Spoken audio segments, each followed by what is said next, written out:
Let's look at a global story now that has alarmed and saddened the world. Millions of people still remain trapped after the worst floods in Pakistan's history. Monsoon rains have submerged a third of the country and 1,160 people have lost their lives since June. Officials say more than 33 million people have been displaced or affected in some way. That means 1 in every 7 Pakistanis. The UN Chief Antonio Guterres has called it a monsoon on steroids and has appealed for $160 million in emergency funding. Now, a team from South African NGO, the Al-Imdaad Foundation, has arrived in Pakistan and will be providing relief. To discuss, we're joined by Al-Imdaad Foundation trustee, Qari Ziyaad Patel. Mr. Patel, thank you for being with us. It's really hard to contemplate how devastating this has been and how many people have been affected. Firstly, is your team on the ground? What are you hearing from the team? Good evening. Yes, we are presently on the ground. As I'm speaking to you, we are in the flood zone itself.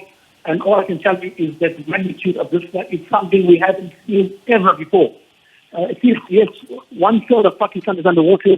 Just to give you some indication what I mean. If you drive for 50 kilometers, you only see water for 50 kilometers. Literally every single village has been submerged. Over 33 million people have been affected. That gives you a little indication as to how big a disaster we are talking about and how many human lives have been lost and affected by this flood. Yeah, the scale is just mind-blowing. Is that why you're getting involved? Undoubtedly, we as South Africans all have a great sense of humanitarianism.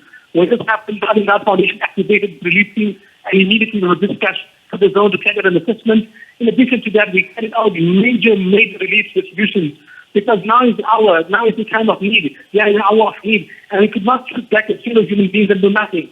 Food, water, tent, this is the need of the day. This is what people really need right on the ground. And yesterday, and for the last week, the NGO Foundation has been doing major humanitarian aid relief distributions in various villages. And trust me, we are facing severe logistical challenges to get the aid into these villages because many of these areas have been cut off from mainstream cities and the mainstream network. What did you take in? So you've spoken about food and water. So you fly the goods in. How did you choose the areas you wanted to focus on? And then, like you say, I guess the logistics are hard because there's so many people cut off in rural areas or they're stranded, but that's because everything has been washed away. So we began preparing our relief aid package at least 2 weeks ago when the monsoon rains were so heavy. And in fact, some people termed it a monsoon rain on steroids. So we started to prepare our relief aid packages at that time. Everything was procured and purchased locally and then used trucks and even tractors and trailers to get those relief goods into various areas and various villages, etc. So logistics is a huge nightmare, but we are persevering, we are on the ground, we are committed, we are dedicated, and we are making sure that we're going to get the aid to where it needs to go. So yes, everything has been procured here locally, and we have already started the logistics and started trickling the aid, and this much of this can see on our various social media platforms. How many members are there in the team? What's their experience? So we have 8 members with us. They expertise. Many have a strong background of humanitarian relief projects. In addition to that, we have some medics as well. It's a versatile team. It's a fully encompassed team, and we are doing a fantastic piece of work on the ground. In fact, we've received some good accolades, good appreciation and acknowledgement from the Pakistani authorities as well, and thanking South Africans. That South Africa is a small country, but we have a very big heart. Our humanitarian hearts are huge. And even in 2010, when we had the major floods that happened in 2010, even at that time, the NGO Foundation, together with South Africa, we responded in that disaster as well. And the people of Pakistan haven't forgot that. So we are playing our role in the international community when it comes to helping and assisting people at a time of need, especially when we have disasters of this magnitude affecting the world. We know that many nations are involved. Pakistani authorities must be so stretched in the first place. I mean, how do you communicate with the authorities and coordinate in the first place? Who do you contact? So over the years, we've built up some very good connections in the region, and especially at grassroots level, at micro and macro level, and across the entire government sector in the various provinces. We have built it up. And using our existing contacts since 2010, we just cut back into those contacts. So in South Africa and Al-Imdaad Foundation is ready to reach out and to render much needed relief aid. And we have activated ourselves. And we have worked in the region since 2006. In fact, since 2006, we have brought a team of doctors together with the Department of Foreign Affairs at that time. So we have a history of working in this region when it comes to disasters.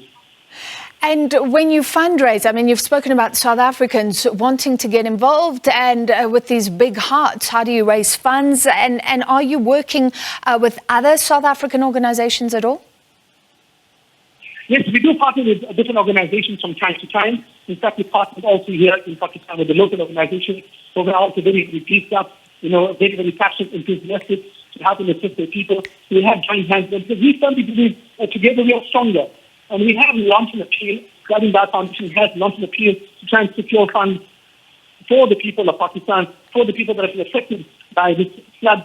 And not only here, we have an office also in the UK, in Australia. We have rallied activated all of these offices, and we have begun an appeal. And we must honestly congratulate and thank and express our heartfelt gratitude to all those that are related, because this shows that although we are also experiencing economic challenges and so many other challenges, that we can still give in a time of need when people need it most. When, trust me, a bottle of water has become such a scarce commodity. A morsel of food is something that has become so significant. And it's amazing how South Africans can rally together to help and assist fellow human beings. Yeah, that is wonderful to hear. Mr. Patel, finally, I mean, we're hearing not only about people being cut off, but you mentioned the scarcity of water, the price of goods soaring, and in the relief camps, people don't even have access to water. And the people who want to return home are saying their homes are still flooded. There's nowhere for the water to drain. I mean, this is going to be a long road. The talk is of billions in terms of rebuilding funds needed. What do you think the road ahead looks like for Pakistan? To be honest and frank with you, the future looks very, very bleak for them because the flood waters haven't even yet fully receded. Many parts of the country is still underwater, and it's taking very long for the water to actually drain out. So that will just indicate to you how much of rain has come down in past monsoon season. Unfortunately, there are now hundreds of thousands of IDPs, internally displaced people now in Pakistan, looking for higher land. Not only are humans suffering, even animals are suffering. In fact, wherever you go, you see herds of animals which have tried to make it away from these flooded zones. So there's a lot of challenges, there's a lot of logistical challenges, there's many security challenges, but we are persevering. We intend to be here and assist them. We don't want to be a complete helicopter operation. Come here, make some noise, some dust, and leave.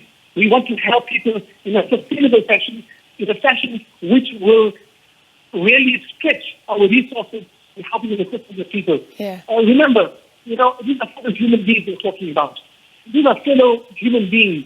Forget about what nationality or what citizenship we hold, or what color we may be. But these are fellow human beings, and it was important for us to come together to help and assist the people, because looking at the scale and magnitude of this disaster, it is something one cannot even comprehend. Yeah, it is hard to comprehend the scale. Well, strength to you and your team. Thank you very much for your time. That was Qari Ziyaad Patel from the Al-Imdaad Foundation trustee. And yeah, the figures are scary, and authorities are saying that the rainfall is looking like twice the usual rainfall. This hasn't been seen for decades. The UN chief calling it the monsoon on steroids. And of